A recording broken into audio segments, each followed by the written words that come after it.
Hello and welcome to the first Wyvern Webisode, which is also a practice for the BBC School Report. I'm Liam Pear. I'm James Allison, and our first guest today is... Katie Appleyard. You're probably aware that in 2014, DSMS is going on a trip to Kenya and taking 21 students, and Katie's here to talk to us about it. So Katie, what are you most looking forward to on the trip?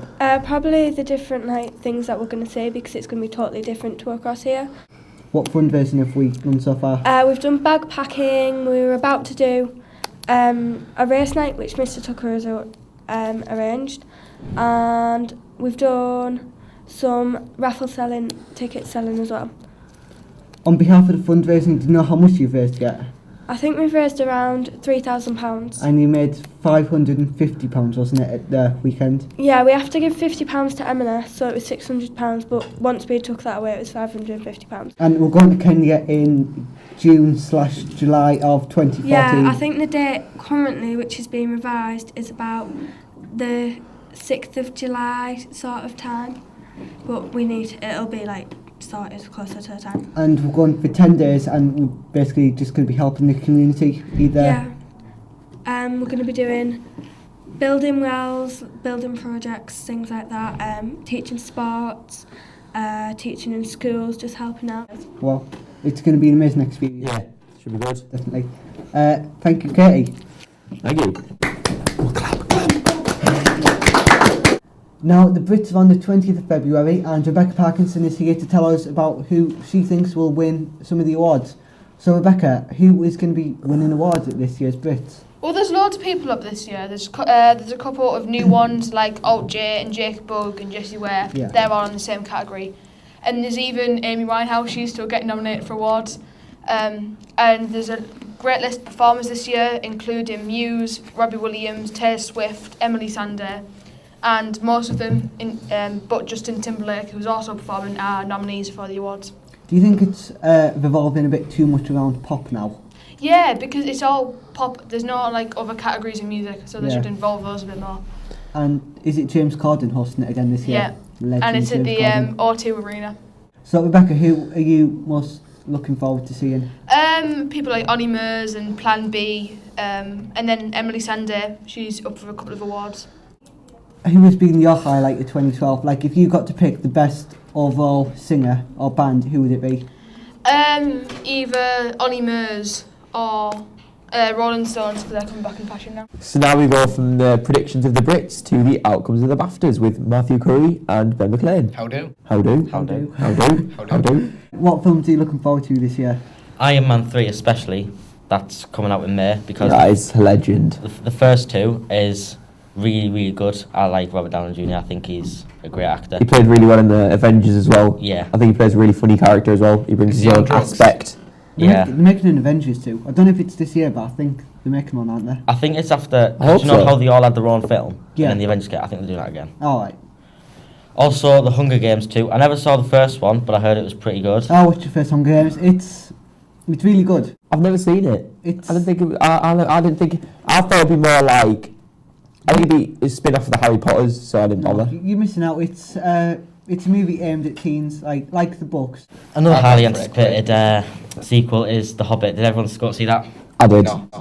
The Hobbit was a great film. Did you not see The Hobbit? No, I've never seen Lord of the Rings, and I've never really got it. I watched The Lord of the Rings over Christmas, but I watched The Hobbit before I The Lord of the Rings, and I thought it was So it was really, really in good. order, because The Hobbit was a prequel, wasn't it? Yeah, Yeah. no, but It's how he finds the ring, which for the it helps if you watch a few of the Lord of the Rings before it, Yeah. because then you know who the bases of a few of the characters are, really. But it was really, really good.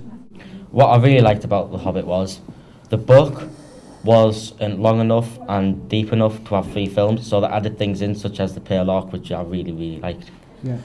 And not just new films, there's also old films. Jurassic Park 3D is coming out. Have you seen Jurassic Park? Yeah. Oh wow. 3D, I bet that'll be good in 3D with all the dinosaurs. They're bringing out all the Star Wars again in 3D and high definition. It's actually been put on halt since they're now making a 7th episode of Star Wars, which is coming out in 2015. They put all that on halt, and they're just focusing on this one. But there's loads about Star Wars. Apparently they're making some standalone films as well that won't be called Star Wars, but will be like the same sort of characters and same Jedis and what. Yeah, you see, I think Disney won't make it as good. I think they will. I think Disney's more animation, That's and they've never. I've never really remembered them making a really good film. But Pirates of the Caribbean. even then, I didn't think it was that good. Well, Pirates of the they were good enough to make Caribbean's four of them. Pirates of the Caribbean's more comedy rather than. Yeah, you have to agree, though. They got Isn't more it? comedy as they went on. Yeah, Less whereas stories. Star Wars is very not serious, but Action. and like it's got a serious storyline Yeah. where it has to be well kept for it to be a good film.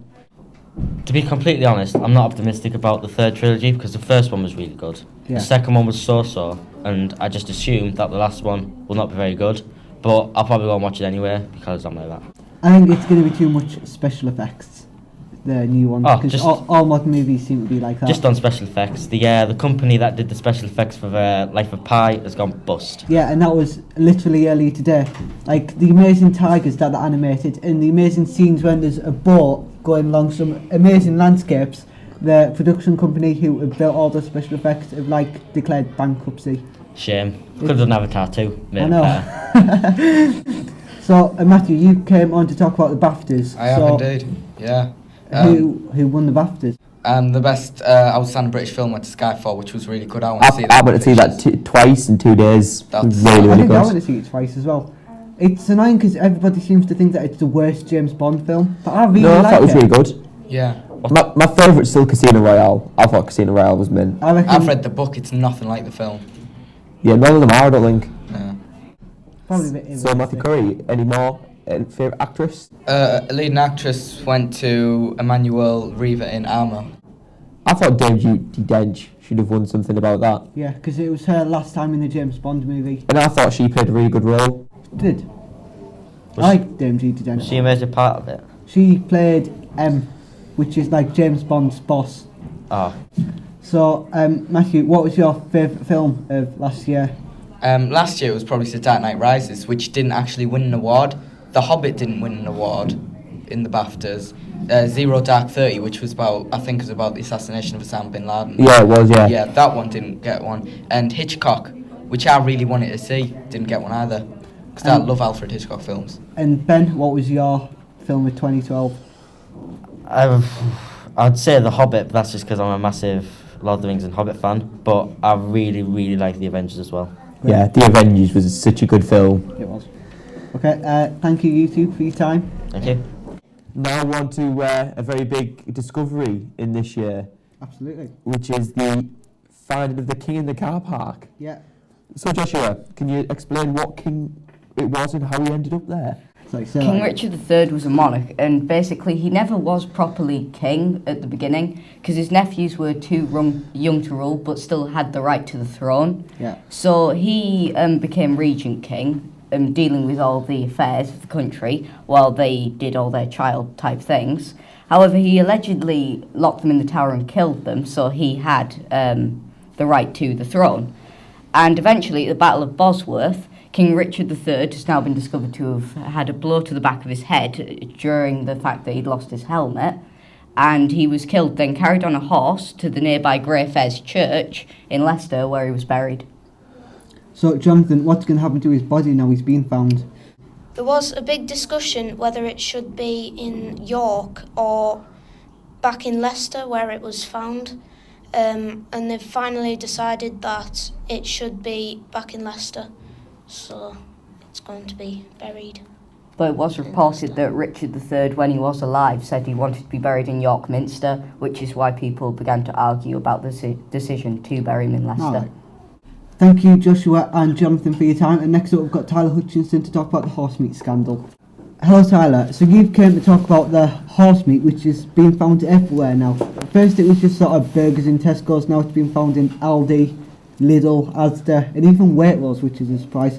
So can you tell us a bit about what's been going on? Well, there's been this producer who's been producing for all these places who have been scandalising the people and putting horse meat into their so-called beef. Yeah. Lamb, however they're putting it into.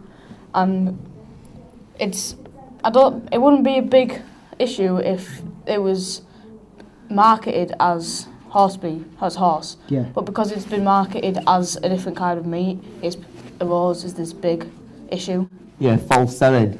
I think it's worth saying that putting horse meat into products isn't actually illegal. It's just when you put it in and then call it beef, that is illegal.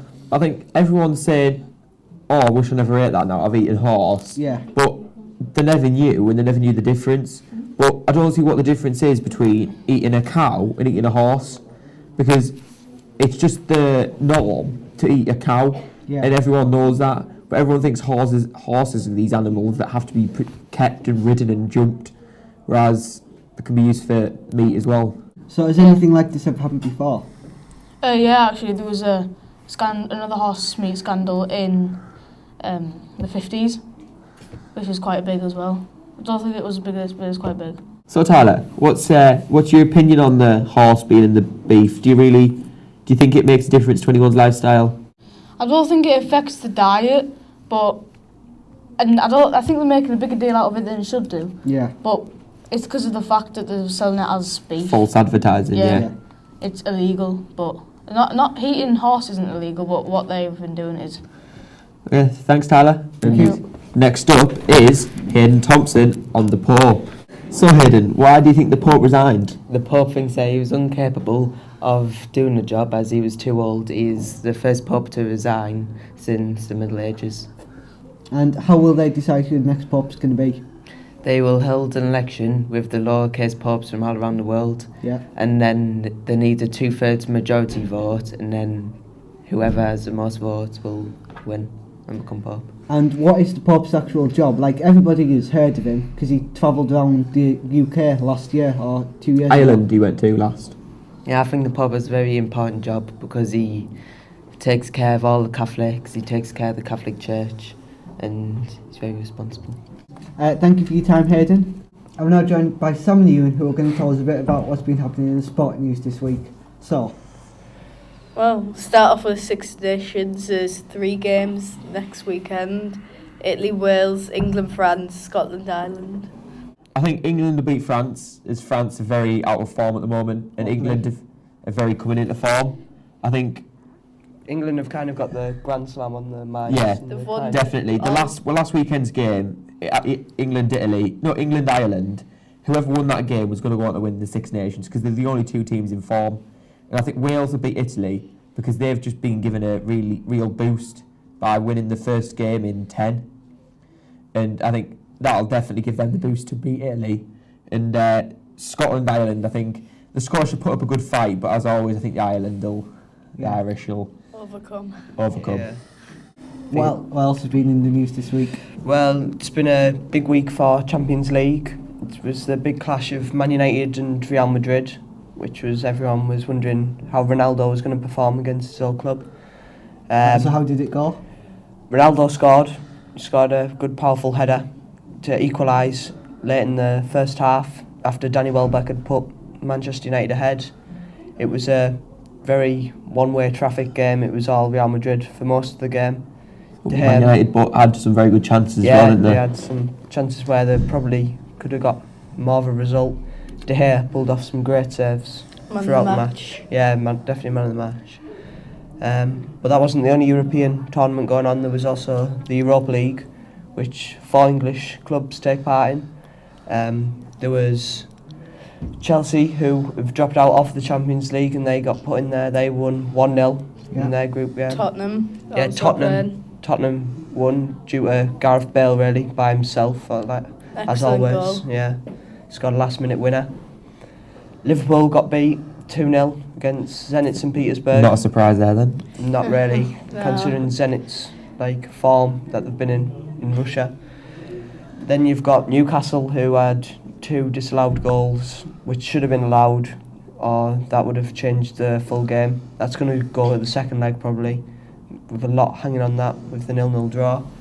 But yeah, there was a lot going on in Europe.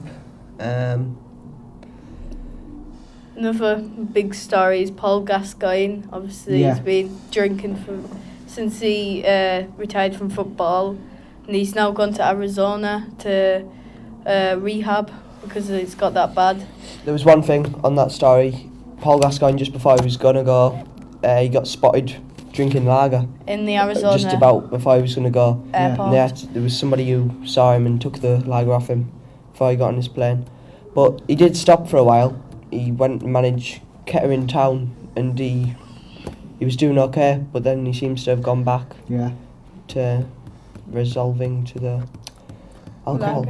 Thank you two for your time, and we're going on to the final story of the day, which is about Oscar Pistorius with Adam Plum. Yep. We're now joined by Adam Plum, who's going to be talking to us about a subject which has been in the news only this morning, and it is Oscar Pistorius killing his girlfriend. So Adam, what actually happened in the murdering of his girlfriend? Well, early yesterday morning, the news was spread that in South Africa, the favourite athlete of South Africa has been arrested for shooting his girlfriend. So there was two sides of the story of why he shot his girlfriend. So what were those? Well, Pistorius' story was that he woke up and thought his girlfriend was a burglar and shot her a few times. What was the other side? That the neighbours heard shouting and violence before and a few gunshots. So what happened at court today then? Well, he turned up at court with a jacket and a notepad covering his face, and he's now in custody with the police, and the case is going to trial, and he may be released on bail next Tuesday. Okay, thank you for your time, Adam. And that is it for the Wyvern Webisode. You can find us online at www.wyvernnews.blogspot.com, or you can follow us on Twitter at dsms_wyvern. So, thanks for watching. Bye. Bye. Bye.